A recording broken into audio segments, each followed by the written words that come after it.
Hi everyone, and welcome to my video where I will be talking about some learnings that I had when creating and assembling videos with AI. And this specific project is one project that is dear to my heart because it concerns my characters. And what I'm doing is that I create characters in 3D, or like I sketch them in 2D and then I put them in 3D. And I have these characters, and out of those characters, I want to create introduction videos. So my name is Friederike, and I build with AI. I started building with AI roughly 1 year ago, so rather new to the whole topic, but super excited, trying to build a lot of different projects and really getting the grasp of it, and mainly always because I want to build something. So I have an idea, I have like a frustrating process, I have something that I really don't like and I want to automate it. And that's what I'm then doing. So I'm using code and more code and more different features to figure out how to do that and then basically build it. So everything is self-taught, everything is completely, like just by experimentation and diving deeper and deeper into these projects.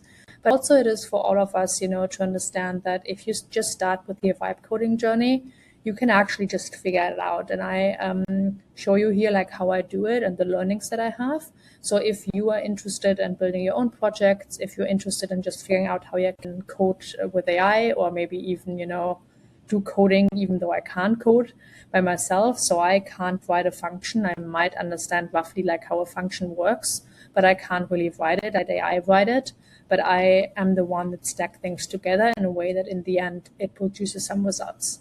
And so that's what I'm doing here today. As I said, it is a video about how to actually produce a video. And we don't go into the code, but I give you some ideas of how you can actually build it and some decisions that I made and some things and parameters that I look after. And so hopefully this might inspire you to also build your own videos, come up with a production engine, or alternatively just play around with it. And as you can see, I show you roughly the character, so you get a rough understanding of what we're talking about here. And then also you see in my production pipeline, the moment I close this window here, that the last two failed, and there's a specific reason why they failed and why I will now work and do it better. But at the same time that I had some successful production runs so far. And that's exactly it. So I wanted to show you some of these ideas that I already had been working on, because otherwise, like time goes by and you're completely forgetting, okay, what it is actually about and like what are all the learnings that I had in the very beginning before then making the next round of decisions to really productionalize it in a way that when these little failure modes come up, to actually iterate and find better solutions so that your solution gets more robust. Because obviously in the beginning you just build for, okay, let's just make it work somehow, maybe even in a hard-coded way. But then at some point you say, okay, how can I actually productionalize it in a way that it works? And then you have like all these different edge cases that are coming up and you realize, okay, I actually need to now take care of those edge cases as well. So let's I give you a quick overview roughly of these characters. So I have all my characters here. We go to Bible Complete. This is actually an internal application that I'm directly showing you as my backend. And what you're seeing is that I have made and created like several characters. And I just go into this one that we will be looking at. So this is my character, and I let them run through specific Bible stages so that I create specific characters, not only on a visual style, but also in a more like personality style. And what I want to do with these videos is introduce them. And introduce them is basically introduce that character. So roughly we will be talking today about Anton the Explorer Fastbrainer. It's like one of the characters, and it's mainly this character that is just like super fast. And let's quickly switch to English, sorry, so that you actually see it. So it says something about character. It says like, you see here like the image. So I create automatically like images of these characters, and I create a set card and I create these different images from different perspectives so that it makes it easier for later the video production to actually take the real character and make it consistent. There are some additional methods you can do, like LoRa training, I think. I haven't done it yet. I might do it at some point. But for me, this is something, and also from the videos that I saw, that rather well works. I mean, there's always some nitty-gritty details that are not as perfect, but it gives you a good overview. And then I also, this is something, I have some additional videos here, something about the environment of this character.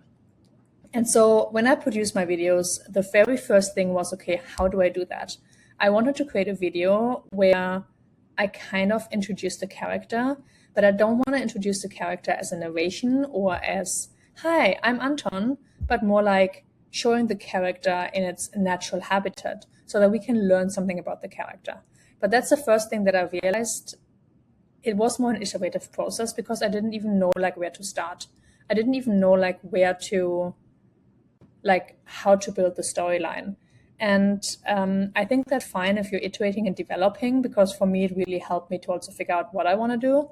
But sometimes it helps, especially if you say like, I don't have that much time, to actually know roughly where you want to go to, so that you're not like over and over reproducing videos, because obviously that gets a bit costly.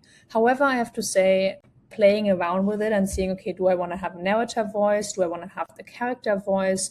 Do I want to have a mixture of these voices? How do I want to have the character interacting with the camera? Is all something that, yeah, there's so many different options you can have. And for me, I then kind of first had the narrator idea, then I set up the voice idea, then I wanted to have both of them, of the voices, and it got like more and more complicated. And at some point I decided, okay, let's just strip it. Let's just start with one version, bring this to production, have something that actually works. And then once it's working, we can then like kind of adapt and make changes. And this was really then helpful, because otherwise I would have like been completely paralyzed in the decision of like, how do I actually build those videos? So that's about like the idea of the production. And so the very first thing that I had is this specific one here, voice. So I wanted to create voices for those characters.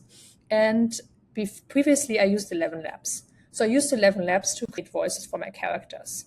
But if you have some idea of 11 Labs, what I realized, so I paid like some version of 11 Labs, and I think it was a creator model or something, or creator plan, but it was a plan for roughly $30 per month, with the idea that then I can create those voices. And so I built this into my production pipeline. So this is basically a pipeline that I built so my characters can go through these pipelines and I can kind of approve what's going on, and like how I want to have the voice. But then 11 Labs in my subscription model has a clear blockage of 30 voices. And I have roughly 900 characters plus in my pipeline. So this would have been extremely expensive, especially of keeping those voices.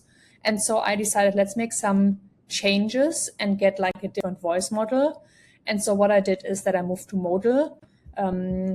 So actually, let me see, I think I have it open here. I mean, you don't see that much, but this is Modal for me. And what it does, basically, it's like one GPU. It's like the cheapest that you can get. It would cost you $300 roughly per month if you fully use it. But what it does is it only runs when I really need it.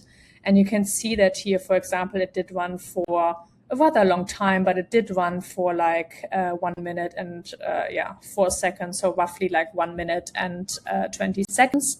And then it just shuts down again.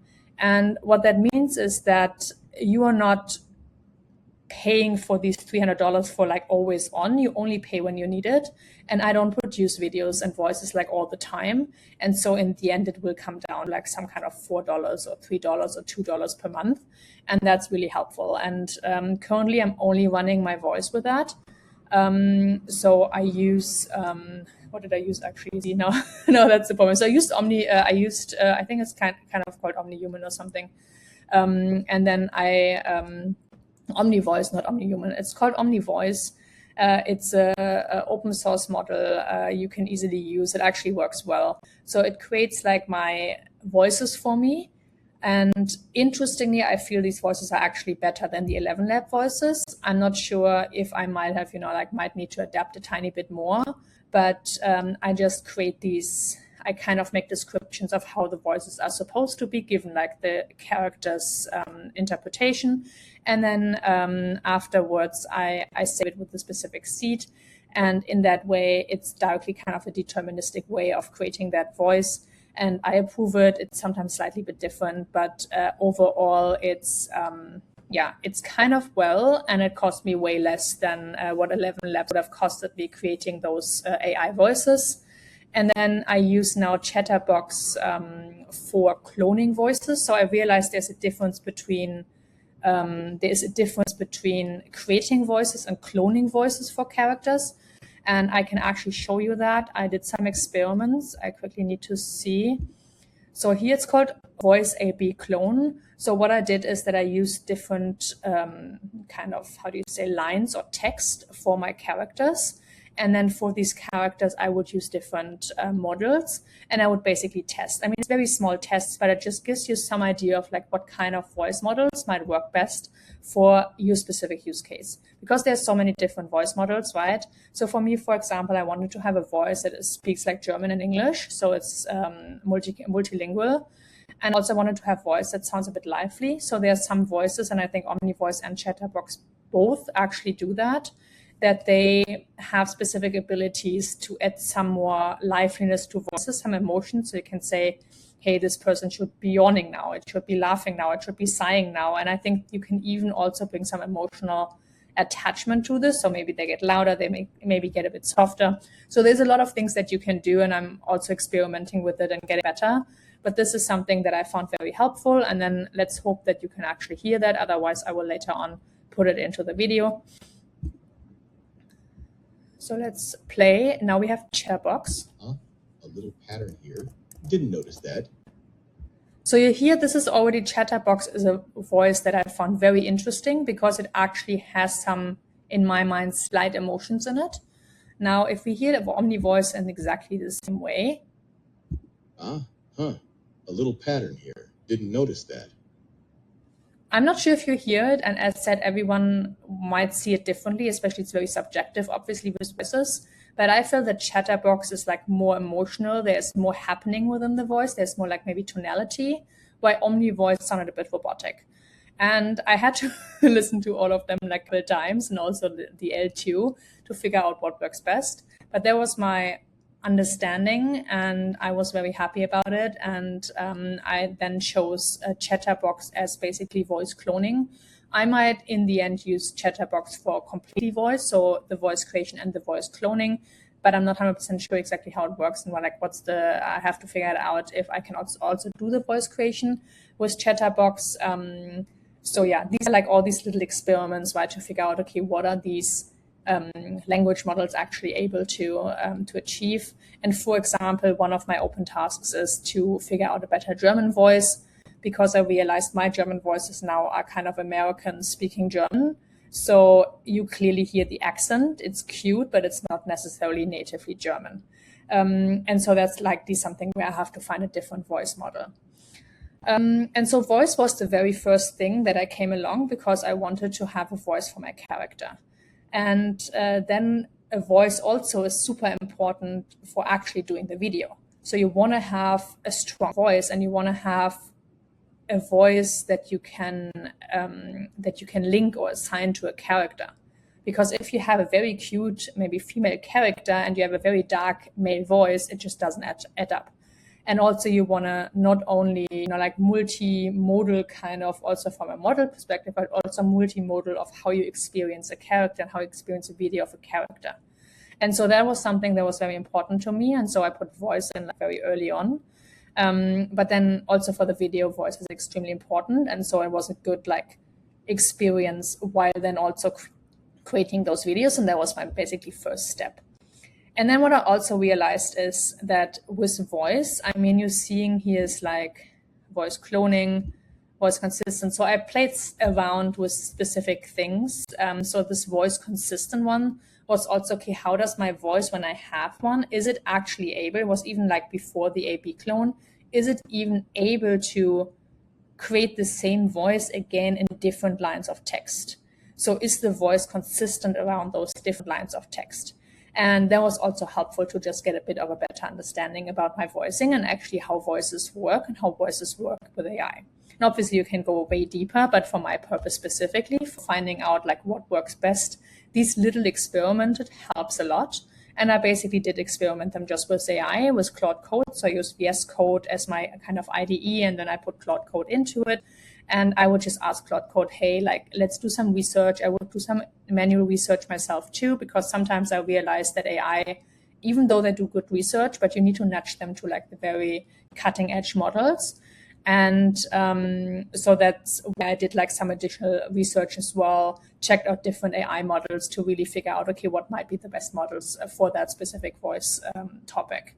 And as said, then we had the voices. And then what I did the very first time was that I just created a video. And just created a video was basically like, hey, we have, now we come more like to a timeline. We have like kind of 3 scenes. And out of those 3 scenes, we just want to create a video of my character. And in the very first step, I just did that. I just said, hey, let's create that. Let's have 3 scenes. Let's have someone talking and let's just do it. And then afterwards, I started to actually productionalize it a bit more and also make some very bigger changes on my videos. And you already see this to some extent here with some lip syncing testing. But let's go into it and I show you the first video, which interestingly is better in my mind than the production videos, but at the same time is way more, you could say, flexible. So in the sense flexible that it might produce amazing outcomes, but it might also produce like very shitty outcomes. And there's some very non-edit lines to it. So there's some talking and you kind of don't really hear the character talking anymore at some point. The videos are a tiny bit off. It's kind of cute though. So if you just want to go fast and just produce fast output, it would be an option to just say, hey, Claude AI, create me a video. There are like there's like 1 image of 1 character and just create a video. And you get something very funny. But as said, if you want to productionalize it, if you want to do this into like a pipeline where every of your characters can go through, you just create a lot of uncertainty of what kind of images come out or like videos come out. And as said, it's like cheaper. It gives you a lot of like flexibility and it's very creative in the sense of, okay, let's just say I create it. But as said, at the other time, depending on how much control, at least at some point you want to have, and control in the sense that, you know, like what's going to happen and like how the videos might look like, this might not be the best approach. So here you see roughly this is it. Let me quickly see where we have the video. I hope this is the one actually. Let me quickly see if this is the right one. I open it for you and then I do like one quick. Oh, Yeah. Amy loves mornings. Let's see what we find today. Look at this. You have to see this. Hey, sorry, got a bit excited. Tomorrow we look again. Okay, there was already a video that was 1 step ahead. Let me quickly see if that is. I'm not even sure if I have the very early one, but now you saw this video and this video already is, this video already is 1 step ahead of the very early one. The very, very first video that I did was basically 1 image. So what you would see here, you saw like 3 different scenes. We can actually click on it again. You saw 3 different scenes. So you saw 1 scene here. That's the first one. He wakes up. You see another one, he kind of running. And you see a third one, he's sitting there. Now, in the very first video, what I did was just give it 1 image. The problem with 1 image was that it would always create like this 1 image. So this one here. And so the first one looked basically like the first image, then this, and the second, the first image, and then this video, and then the third exactly the same. So you would have always the starting scene or starting point of your scenes would be identical. And so it would cut your story very strongly. And that obviously is something you don't want to achieve. And so what I did with this video is that I said, okay, let's have a rough storyline. So you see this, it's very small. I hope you can actually see that. Can we open that? Okay, so you have a very rough story. I can also put this in, or like if you have some insight, like questions, just let me know and I can share some more details here. But basically I said, okay, it's a character. How long should it be? Roughly what should be the music? And then there should be beats. And beats is kind of, you could say, scenes. And so I would create like these 3 scenes, and these 3 scenes then would have specific timelines as well. So target seconds, 5 seconds, 5 seconds, and the other one also 5 seconds. and I would create images. So I use Gemini. I don't know exactly which model right now. Gemini, one of the more flash ones. So not the highest level one. And I use speed 1. Here's MP4, but like B1. So this is the first image. Then I have the second image, and then I have the third image. And then I would create videos out of those different images with the description of what happens in this image. And because of that, I automatically gets like, oh yeah, here. So you see it opens. So I make it a bit bigger for you. So here you have the voice role, it's a character, total target seconds 15, music mood, okay, gives you some insights. And then you have the beats in there. So index 1, index 2, index 3, all like 5 seconds. And then you have the video prompt, slow pushing on Anton standing at the edge of the floating island. You have then the narration on top of that. So you see there, it was also like still a narration. I haven't really like nailed it down there at that point. Did I want to have like a third person talking? So I cloned my own voice and I thought maybe I just let myself talk, or do I actually let the character talk? Later, I let the character talk, but this obviously created like a little bit of a dissonance, because you had a narration that the character talked, but at the same time, you couldn't really see the character talk. And so here you already have like these gasps in there. So you have some more like variation in the languages or in the voices. And so this is what I created then.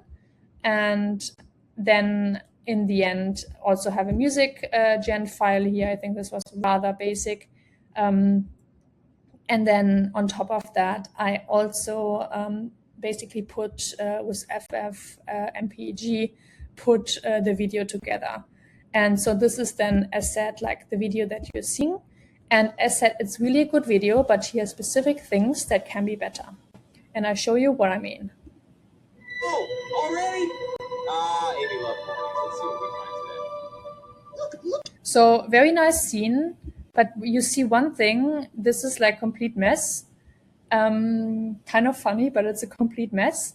And the character talks, but you don't see that it moves its mouse in any way. There it kind of works, but then it just stops. Amy Love Mornings. Let's see what we find today.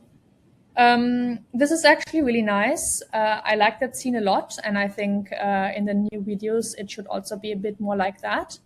This. You have to. But you see that it kind of walks and runs, and then it just runs back, which is really weird. It seems something is off. It's not like a real character. It's something like it runs and then it just drops back.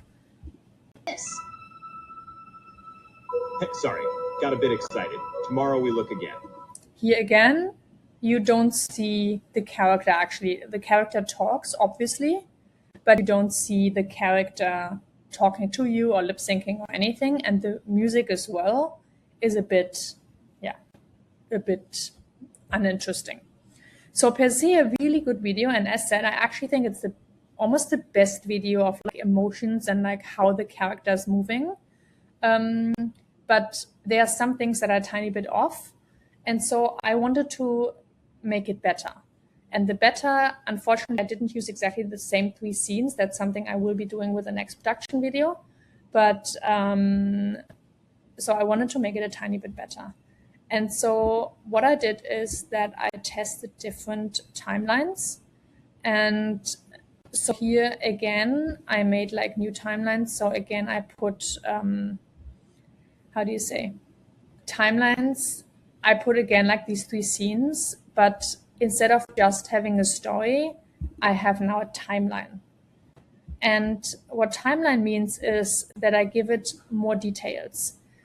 So I say, okay, total seconds again, 15. We have again the music mood. Now we have, okay, IDs. We have a start second and an end second. We have the rendering. Okay, how do we render it?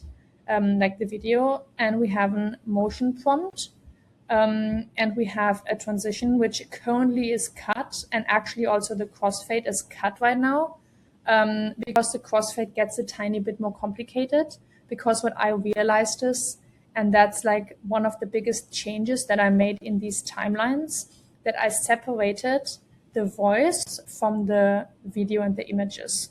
because I felt that at some of those like videos that I then played around, the voice was always at the very first second of the video and the images.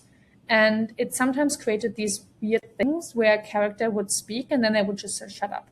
Or they would like just always speak in these like programmatic ways. And it just sounded weird. And I wanted to play around more with that and see if there's any ability that I actually separate those different ones. So even if you look at production video products, you normally have these snippets that you're assembling. So you have the video, you have the voice, you have narration, you have a sound, you have like all these different snippets, and you put them together to like form like one timeline. And so that's the idea of this timeline. So you create a story, but then out of the story, you create a timeline, and that timeline creates like more and more details. And this timeline is also almost like the productionalized plan from your story of how we will actually render the video in the end. And so you see here voice, it says very clearly, okay, here's the voices, at what kind of second it speaks, because we need to make sure that the voice is aligned to what we are talking about. So you have the voices here, you have a voiceover, you do this again, and then you also have specific kind of sounds. And you also have text that you can add to give some more context. So that's something that I did, and that's why I'm currently playing around with and then assembling everything. So the assembling isn't even the problem. It's more like that these individual pieces are very well working, and also that you've picked the best models for that, and likely there will be different models for different things. So you can play around with different models. I haven't, in the sense, built it in that you can automatically create and have different models for different kind of maybe videos and styles. And obviously that's something you can build even more into production, and even maybe an automatic automatic model selection based on the videos that you want to create. But it is something to start with, to say, okay, how does it actually need to look like and how does it need to come together? And so based on those, I would then create my videos. So here again, you see it's a tiny bit of a different story. It's basically the character looks at this thing, whatever, like it explores something, then it runs around, and then it kind of explores again. So we have a double exploration, which is not as strong of a story, but we just end up doing it that way. And well, I have to change this, but right now it is as it is. So now we see we have like 2 videos here in English, and we can just quickly click on it. This is the English version. This is 69. I think that's a good one. So let's see that. Wait, there's a little pattern here.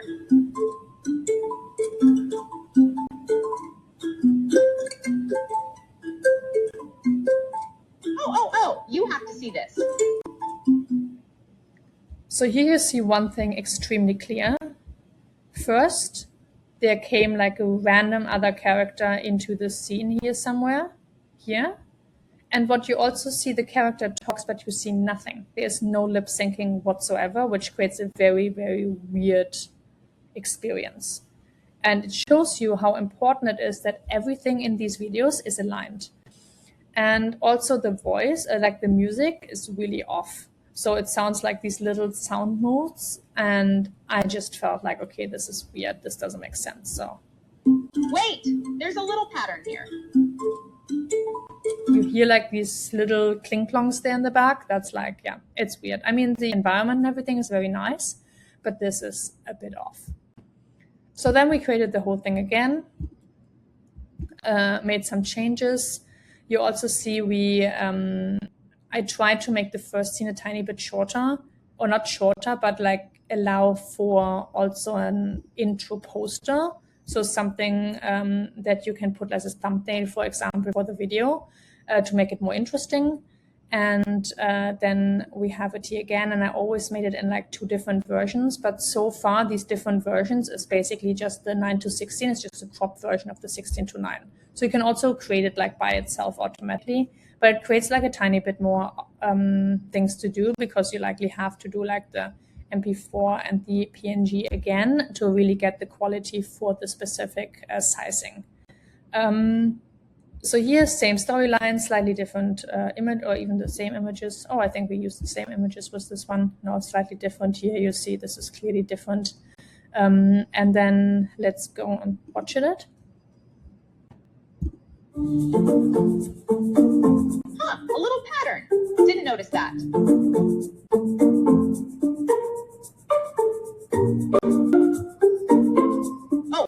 Oh, you have to see this. Okay, I don't really know what I tested there, but it looks rather similar than the other one. Let's try the next one. I think that one should be more interesting. So here we actually also put a little text and some sounds in there. We have similar images. We have this image, this one here. And this, to be honest and fair, I wasn't looking so much at the images and the videos because I was more focused on other stuff. In detail, I was more focused on these voices and assembling everything together and have a nicer environment also from an auditory perspective. So let's go with that one. Huh, wait, there's a little pattern here.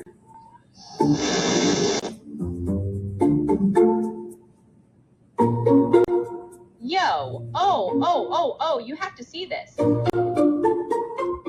So you saw in the very end, it was the first try to put like a lip sync model in there that actually the character speaks as it talks. Or in the sense you see that it's talking and it's aligned. And that's when I started to play around with lip sync tests. So there are different versions of how you can do lip syncing. For the very detailed ones, I actually also have to look it up a bit more detailed. But I tested two different ones, which is OmniHuman and then like more an open source version. So let's have a quick look. So you see this is talking OmniHuman. I said quick rendering of only one scene and mostly focus on the text. Yo, oh, you have to see this. So you see it works rather well, and you can clearly see there is some action in the character. Obviously the character got like 3 legs. I'm not sure if you see this. This is something that is off. But overall, it definitely did some lip syncing. And then the other one, let's close that one. Make this a bit bigger so you actually see it. Yo, oh, you have to see this. So you see the character keeps talking even when moving their body. But at the same time, it seemed like you clearly saw almost the roundness of the character. Wait, where are we? Here. You see, it's very strong. It's not maybe as fluent, but at the same time, I think it's amazing that this is actually possible and that you can match what someone is saying or like the voice and what is said to the mouth directions, and also do this with characters and not only with human beings. So I think there are also specific lip syncing that works especially good for like cartoons, which this more kind of is, compared to like human beings. But this is something where I will also spend a lot of more time into it to go deeper into how you can actually improve those lip syncs and what are the different options that you have. But just as an understanding, important, you need lip syncing. If you want to have your character talk and actually the viewer is seeing the voice or like the mouth of the character, then you will likely need lip syncing. Or like a lip sync model. And also what is also important, which I realized, let's quickly go back. I think they actually do it rather well, but some of the lip syncing where I made some changes is that at some point the lip syncing was just moving the mouth, but it wasn't moving anything else, not the eyes, not the arms, not like the eyebrows, like nothing. But when we speak, we often have our whole body move. Our whole body kind of expresses. It's almost like an expression. And so that's something that is also something that you should take into account when you build those production models or like in general produce videos. So this was roughly what I wanted to show you. I prepared some learnings that I got from all of my work, and this is more as a summary. So let's quickly jump into my Notion. Is it this Notion? Let me see. I think it's actually that one. Yeah, it's this one. So here I do like daily notes. So I always put like notes into Notion. I know some people say if you use if you use your code bases, just put everything in the code base. I like it more there because I work on different projects at the same time. And so the most important things for me to also remember, or me to just keep an eye on, is to kind of copy paste them over here into Notion. And so I asked Notion just, like to give me an overview of what I actually learned about it. This is my code base. And then for the video production, so to make it more tangible and also give you an overview myself of what that actually means, because I realized also that, it just, you do so many little steps that sometimes it feels like more difficult to actually talk about it, especially the more time goes by, because you just forget. And so this is maybe the very first thing. Video for Tirida is not, Tirida is basically my characters, is not maybe pick the best model problem. It's a pipeline design problem. I wouldn't necessarily agree to that, to be honest, now looking back, because the pipeline design is not really a problem. The pipeline design is something that you can very easily program in. You just have to make sure, okay, what comes after the other and where do you want to have human approval? But that's basically it. And everything else comes after that. But actually, now looking back, I would disagree with this conclusion that Notion AI is giving me here, given my notes. So the pipeline is not the problem. You can easily bring it in. You can easily just say, okay, here you have one approved story. You say like you approve the story as a human, wonderful. I actually do use Claude for that. So I let Claude create the story. I let Claude create the timeline. Timeline is more like a deterministic thing based on the story. It's not a really big deal. Then it creates like the images. It uses a Gemini model, then creates the motion clips. I actually forgot what we are using. And then so first I used Veo actually, but I actually switched, I think, to a Val AI model, like some commercial model, but I will likely switch back to like a Gemini model or one of those self-hosted ones. Then we create like our voices. We basically clone the voices for the text. It's a rather deterministic choice as well. Currently it runs via Val AI, but I will likely use it very soon via my model. Or I learned something, there's something called Run Pods, which is similar to Modal, which basically allows you to buy or like rent GPUs.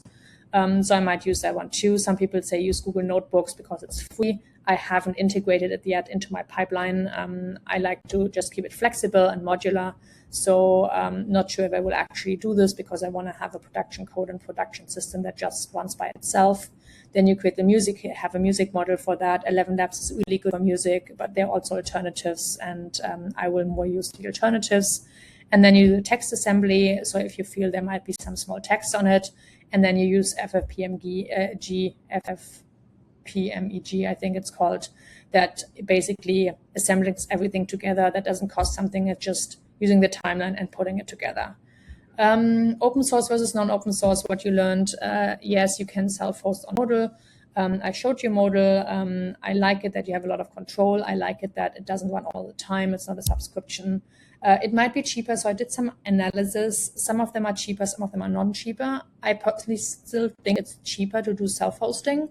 But I'm not sure if that's necessarily true. I felt that AI, when I did the research, it was not absolutely clear on the costs. And in the end, like Val AI was way more expensive than AI actually calculated. And Val AI, I just found it because it runs like, I think, the OmniHuman for the lip syncing. And yeah, it's basically, I don't know, I haven't really done a lot of this despite using the API here and getting the right models for what I'm looking for. But you can probably play around with some additional things. As said, I only used it for an API to actually get my models. I use my models here. So let's go back here. No, here we go, sorry. So yeah, this is a bit more of like playing around and figuring out, okay, what is actually the best model? How modular can I do it? And how more can I move off the subscription and just more like into, just use it when I need it, and also have the cold start then. So I don't have like warm models, so my GPU is not like running all the time. It only runs when it's actually needed, and that's like a very nice thing to do. Then as said, non-open hosted closed models, I host them on Fal.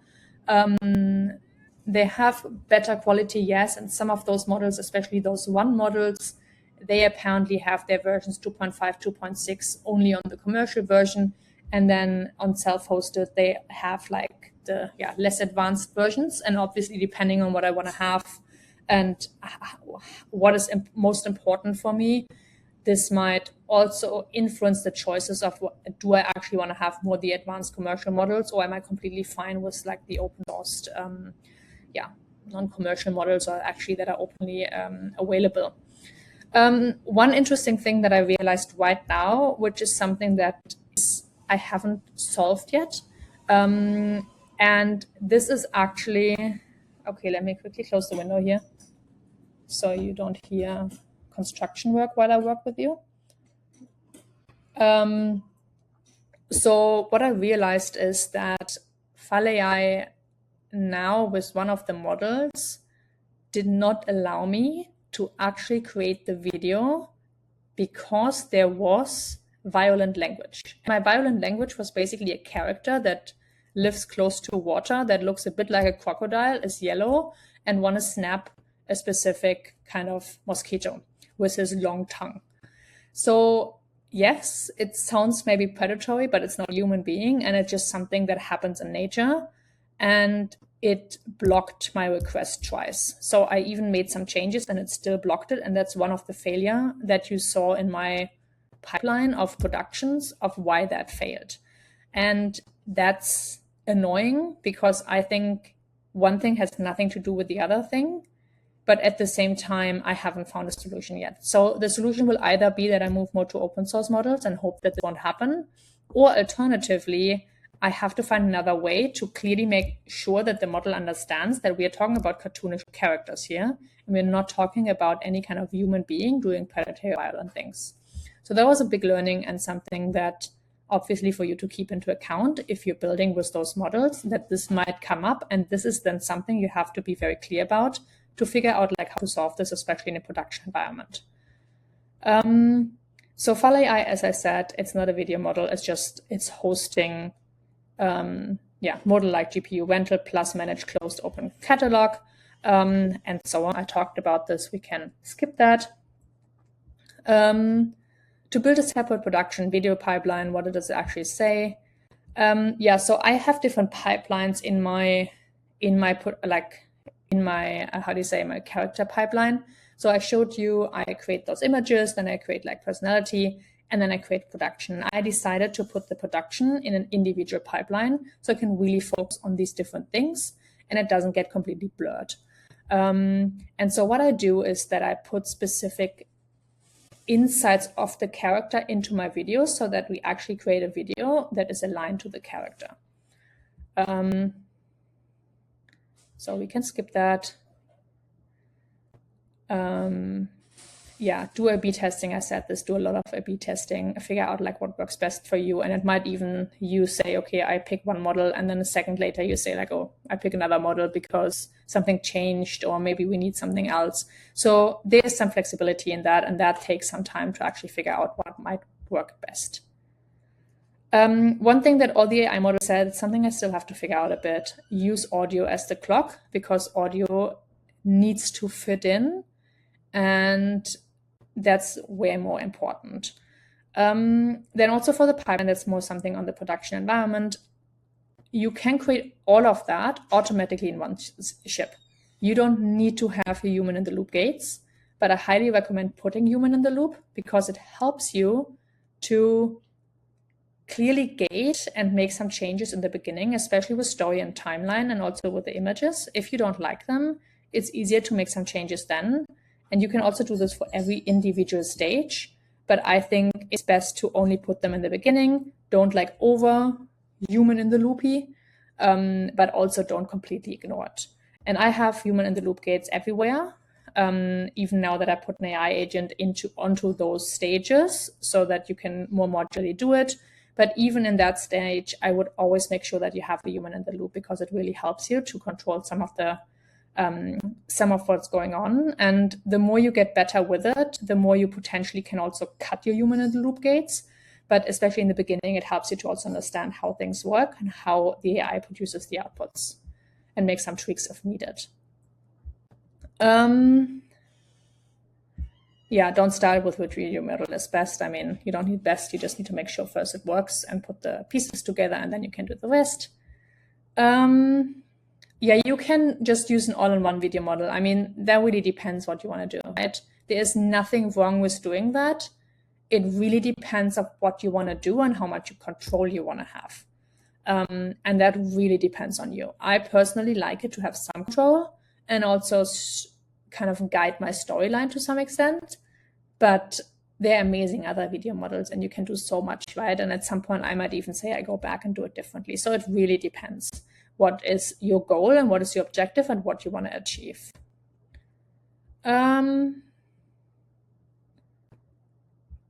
Yeah, all the rest I think is maybe what to look out for. Yeah, I said this content filters, this is something, character drift. Doesn't happen that much because I have this like per beat image and the image is always related to the character and all these images of the character and also the previous beat images. And so for that reason, there is not that much drift. Voice video mismatch, obviously a thing. That's something you have to, like practice to figure out how to exactly write it. Doing this with the timeline actually works rather fine. Lip sync is just something, you need to figure it out. It's like some kind of practicing. I also need to better understand how it's actually done. There's some, I think static versions, and then there are like some more out of video versions. But as said, that's something I haven't gone into the depth of it, just that it's so important and you need it.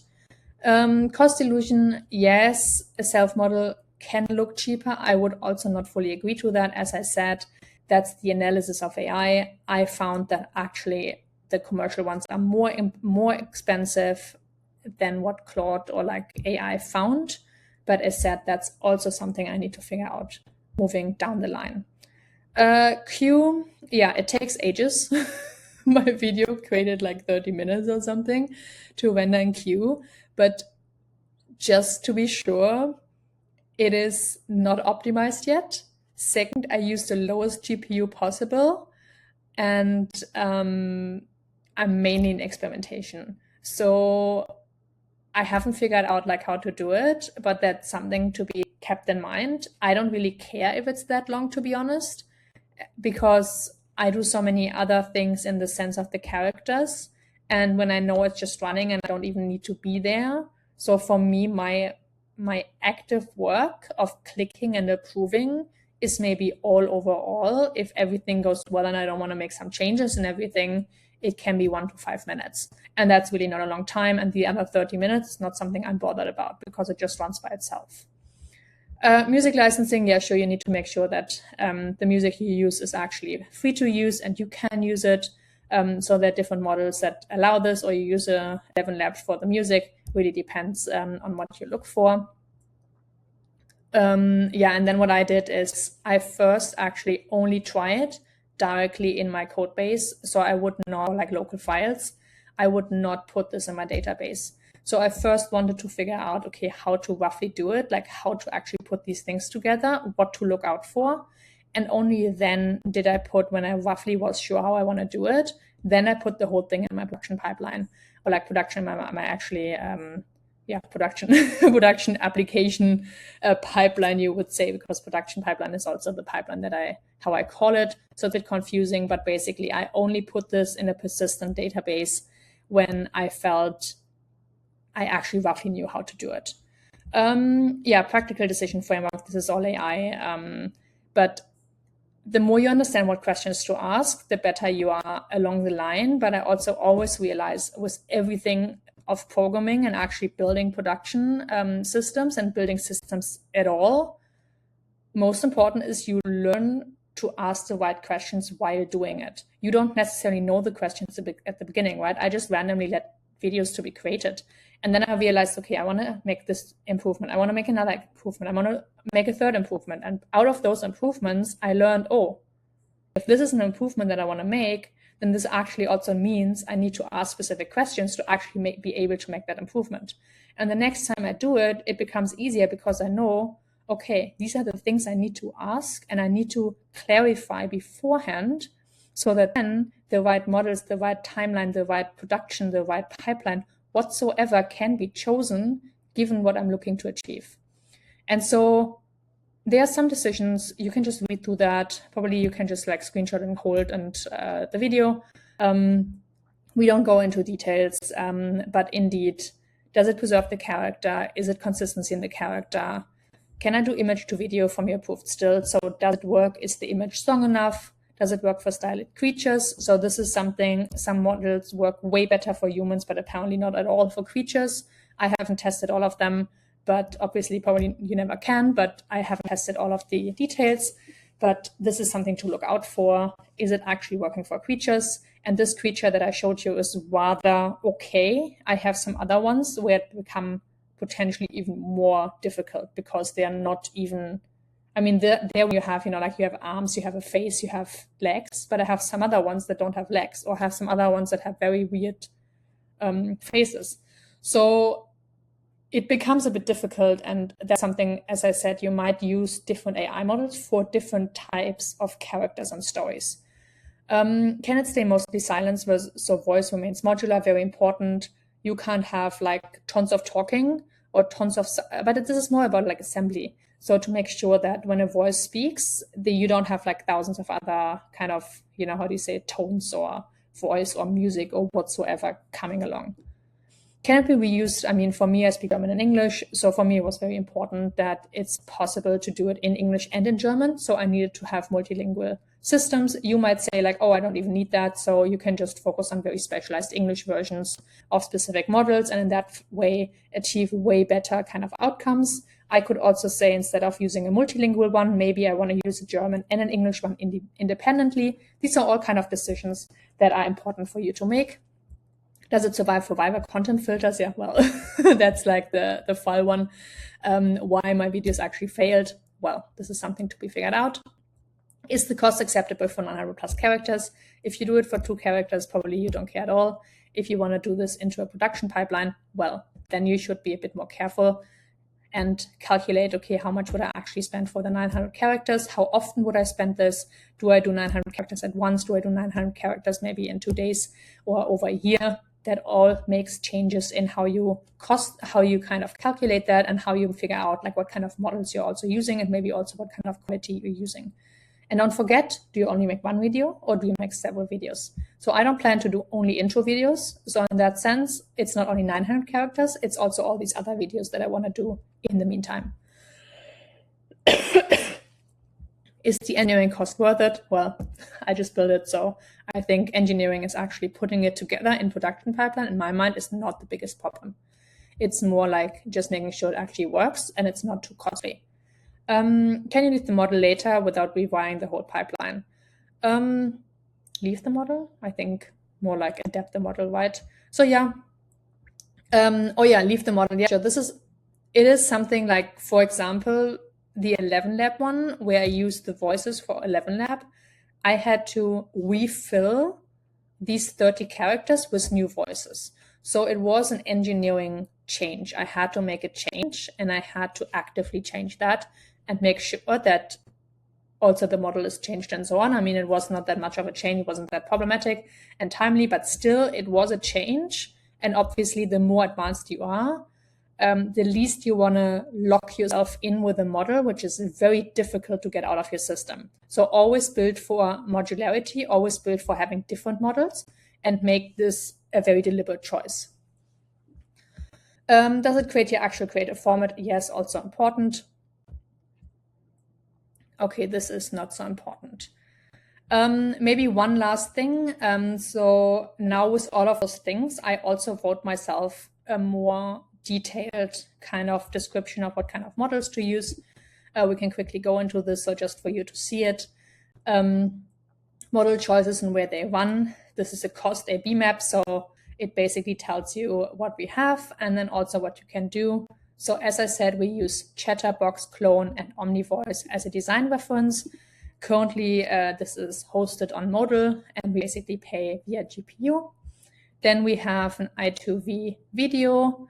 This currently runs via 1.2.5. This currently runs via FAL.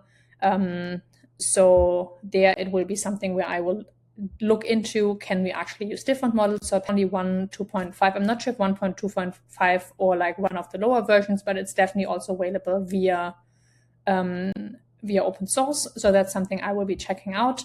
Or even go back to Veo, run it via Gemini, also an option. I did some very nice videos beforehand with that. Lip sync, as said, we use OmniHuman. It's a closed model, so we might move a different one, and I might do similar as I did beforehand, do some, you know, like, yeah, how do you say, do some specific, do some specific experimentation. Music, stable audio 2.5, also runs via FAL. It's also an open one, so we can also use it via Modal, which is very nice. And then image, as I said before, I wasn't sure about exactly the Gemini model, so we're using 3.1 Flash image. And then we assemble it via FFmpeg. So yeah, that's basically it. That's what I wanted to show you. Here you see again the production pipeline. You see 2 of the failed, 3 actually achieved. I can show you one more, which is also not perfect, but you see here you have the videos in German and English. And I can play that for you, make that big. Okay, maybe not that big, but let's do it. Hopefully you can see that. Let's make it a bit smaller, actually. Okay, that will work. No, I would have to download. Okay, let's make it big.